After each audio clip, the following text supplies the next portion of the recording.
السلام علیکم، آپ دیکھ رہے ہیں 39 نیوز۔ نظر ڈالتے ہیں آج کی نیوز پر۔ وہ حبیب ہے خدا کے، تفصیلات جانتے ہیں اپنے نمائندے منیر احمد ملک سے۔ سفارت خانہ پاکستان فرانس میں عید میلاد النبی صلی اللہ علیہ وسلم کے سلسلے میں ایک باوقار تقریب کا اہتمام کیا گیا۔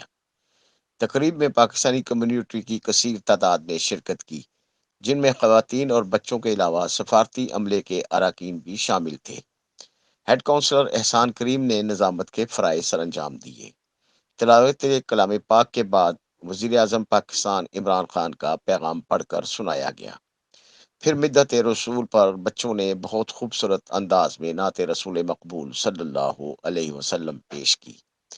دیگر نعت خانوں نے اپنے اپنے انداز میں حضور اکرم صلی اللہ علیہ وسلم کی شان اقدس میں گلہائے عقیدت پیش کیے۔ مقررین نے حضور پرنور آقائے نامدار حضرت محمد مصطفیٰ صلی اللہ علیہ وسلم کی شان اقدس میں عقیدت کے پھول نچھاور کیے۔ قائم مقام سفیر پاکستان قاضی امجد عزیز نے عید میلاد النبی صلی اللہ علیہ وسلم کی نسبت سے امن، سلامتی، محبت اور عالمی بھائی چارے پر گفتگو کی۔ انہوں نے کہا کہ آپ کی شان رسالت کو دنیا کے لیے ایک بہترین تحفہ ہے۔ ان کا کہنا تھا کہ آپ کی پوری زندگی انسانیت کے لیے رہنمائی اور ہدایت کا باعث ہے۔ دعا کے بعد مہمانوں کے لیے ڈنر کا بھی انتظام کیا گیا تھا۔ منیر احمد ملک، 39 نیوز، پیرس، فرانس۔